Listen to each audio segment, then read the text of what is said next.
कस काय चाललंय तुमच्या पोराचं? काय नाही राव, पोर लग्न करायचं पण जमान असते तशी झक मार ना आता. विठाला विठाला.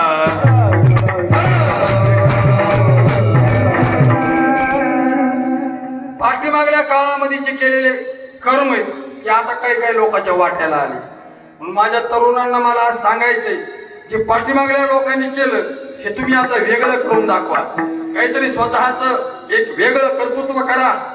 समाज तुमच्याकडे एका वेगळ्या दृष्टीने पाहिल आणि समाज तुम्हाला काहीतरी वेगळ्या नावारूपाने जर बघेल तर महाराज काय मजाले नाही द्यायची. बरं, ह्यांचे लय सध्या नखरेत काही काही पोरीच्या आईच्या आणि वडिलाची. आमच्या मुलीचं लग्न करायचंय, एक करायचंय. कसं करायचंय? तिला जमीन भरपूर पाहिजे, ठीक आहे, जमीन 50 एकर आहे. घर मोठं पाहिजे, घर मोठे, ठीक आहे. पोराला नोकरी पाहिजे, ठीक आहे, नोकरी आहे. पोरीला जी घरात द्यायची तिथं सासू नसली, आता तू कशी राहती माय? पोरीला घरात सासू नसली पाहिजे, जमीन भरपूर पाहिजे. आणि पुन्हा एक मंत्र, आमची मुलगी शेतात अजिबात काम करणार नाही. तशीच तिकडे लोणचं करून घाल तिचं.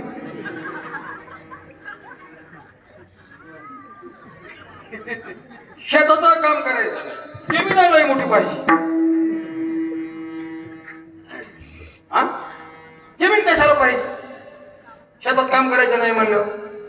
बघ एखादा नोकरदार, पण नोकरदाराला पुन्हा हे पुरत नाही. नोकरदार म्हणतो द्या 60 लाख रुपये होऊन. आता मी म्हणतो, आता सुद्धा म्हणतो हे MBBS MD वगैरे जे पोर आहेत, चांगले चांगले शिकलेले पोर. जसं आमचे एक व्यवहारातले म्हणे, बाजारात चांगल्या बैलाला आजही किंमत आहे महाराज. तिथं फुकट भेटत नाही, त्याला असे गंडेच मोजावं लागते.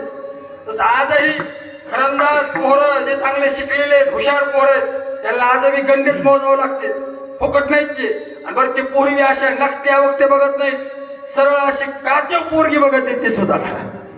पुन्हा आपल्या बरोबरची पाहिजे, शिकलेली पाहिजे, तितकं शिक्षण पाहिजे. ह्यांची नोकरी नाही, नाही जमीनच नका, घरी असत नका, तसंच ठेवा, झाकून ठेवा रे.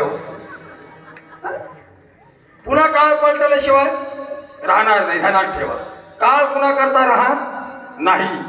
माझा मुद्दा असा आहे सज्जन हो, आजही लग्नाचे व्यवहार होणं गरजेचे आहेत.